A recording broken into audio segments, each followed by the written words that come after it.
नमस्ते दोस्तों। मेरा नाम संजय है और आज हम कक्षा 9वीं के रसायन विज्ञान का अध्याय नंबर 4 जो कि है परमाणु की संरचना पार्ट 6 के विषय में अध्ययन करेंगे।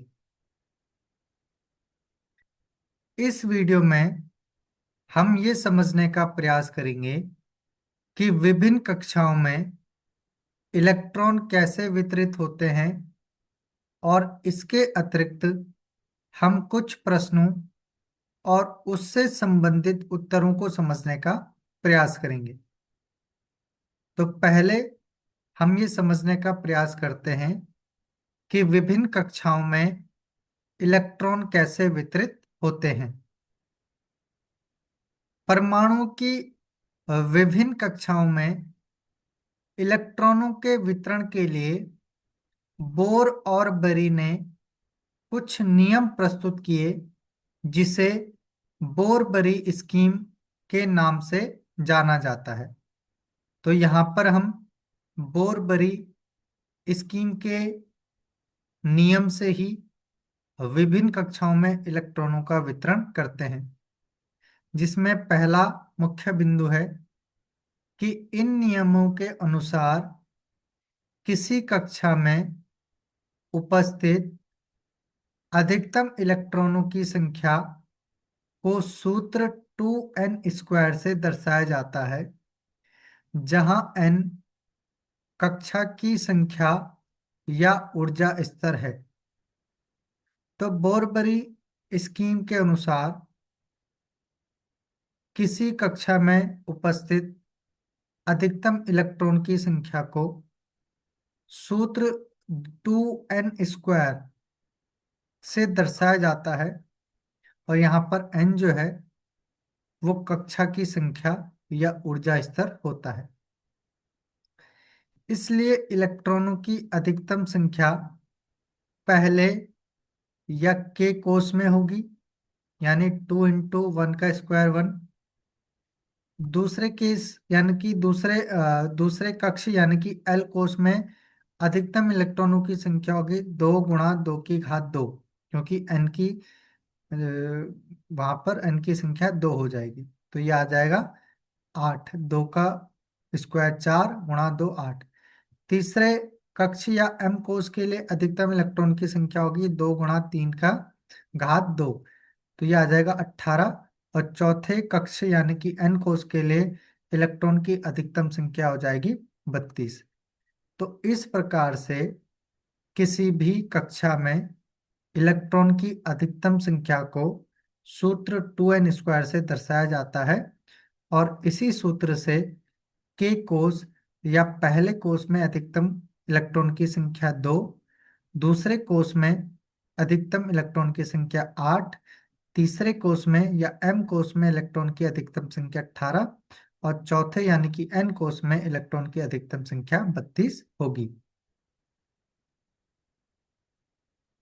नेक्स्ट है सबसे बाहरी कोष में इलेक्ट्रॉनों की अधिकतम संख्या 8 हो सकती है। अब जो सबसे बाहरी कोष होगा उसमें इलेक्ट्रॉन की अधिकतम संख्या कितनी हो सकती है? 8 हो सकती है सबसे बाहर वाले कोष में। किसी परमाणु के दिए गए कोष में इलेक्ट्रॉन तब तक स्थान नहीं लेते हैं जब तक कि उससे पहले वाली भीतरी कक्षा पूर्ण रूप से भर नहीं जाती। इससे स्पष्ट होता है कि कक्षाएं क्रमानुसार बढ़ती है। तो किसी भी परमाणु के दिए कोष में इलेक्ट्रॉन तब तक स्थान नहीं लेगा जब तक कि उससे पहले वाली कक्षा या उससे पहले वाली भीतरी कक्ष पूर्ण रूप से भर नहीं जाते। अब हम पहले 18 तत्वों की परमाणु संरचना के व्यवस्था चित्र को चित्र 4.4 में दर्शाया गया है और वहीं पर हम इसको समझने का प्रयास भी करते हैं। अब हाइड्रोजन, ये केंद्र में इसके नाभिक को प्रदर्शित किया गया। हाइड्रोजन में एक इलेक्ट्रॉन होता है, तो एक कक्ष में केवल इस तरीके से इलेक्ट्रॉन को प्रदर्शित करेंगे।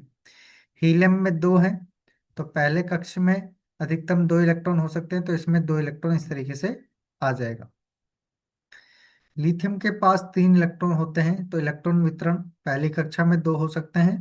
तो अब जो तीसरा इलेक्ट्रॉन है वो दूसरी कक्षा में चले जाएगा, तो इस प्रकार इसको 3 इलेक्ट्रॉन। बेरिलियम के 4 इलेक्ट्रॉन पहले कोष में 2, इस तरीके से दूसरे कोष में भी 2। बोरोन के पहले कोष में 2, क्योंकि 5 इलेक्ट्रॉन है तो दूसरे कोष में 3। इसी प्रकार कार्बन के पहले कोष में 2, दूसरे कोष में 4। नाइट्रोजन के पहले कोष में 2 इलेक्ट्रॉन, दूसरे कोष में 5 इलेक्ट्रॉन, क्योंकि 7 इलेक्ट्रॉन इसके पास टोटल होते हैं।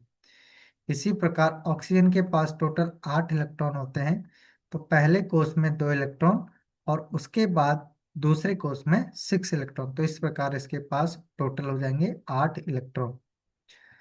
इसके बाद 9 इलेक्ट्रॉन को हम किस प्रकार प्रदर्शित करेंगे, पहले कोष में 2 इलेक्ट्रॉन और दूसरे कोष में 7 इलेक्ट्रॉन।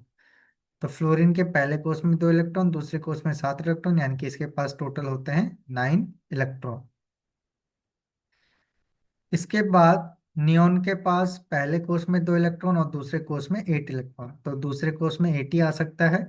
यानी कि इसके बाद वाला जो तत्व होगा सोडियम, इसके पहले कोष में 2, दूसरे कोष में 8 और तीसरे कोष में फिर से 1 इलेक्ट्रॉन आएगा, क्योंकि दूसरे कोष में अधिकतम 8 ही आ सकते हैं।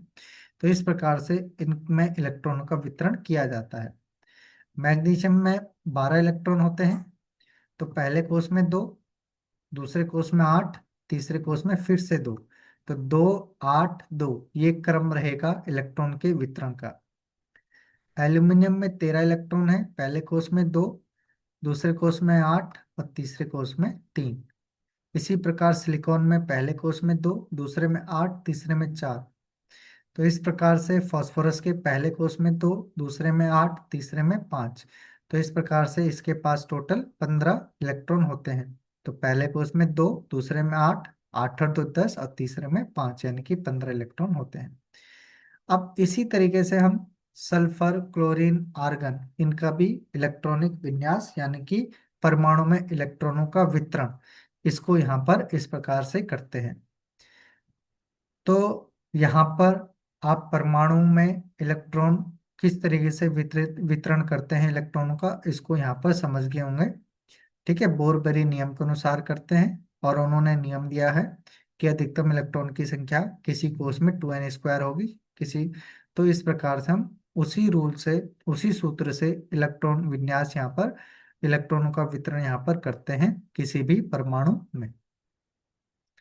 अब हम प्रश्नोत्तर को समझते हैं, जिसके अंदर पहला प्रश्न है, कार्बन या सोडियम के परमाणु के लिए इलेक्ट्रॉन वितरण कीजिए। तो कार्बन का परमाणु क्रमांक होता है 6, यानी कि इलेक्ट्रॉन वितरण हो जाएगा K में 2 इलेक्ट्रॉन और L वाले में 4 इलेक्ट्रॉन, अर्थात 2 और 4 इसका क्या हो जाएगा, इलेक्ट्रॉनिक वितरण। इसी प्रकार सोडियम का परमाणु क्रमांक होता है 11, K में आ जाएंगे 2 और L में आ जाएंगे 8, तो 10 ही हो रहे हैं, तो M में आ जाएगा फिर 1। तो इस प्रकार से इसका इलेक्ट्रॉनिक वितरण हो जाएगा 2 8 1। तो इस प्रकार से कार्बन और सोडियम के परमाणु में इलेक्ट्रॉनों का वितरण किया जाता है। नेक्स्ट है कि यदि किसी परमाणु का L, K और L कोष भरा है, तो उस परमाणु में इलेक्ट्रॉन की संख्या बताइए।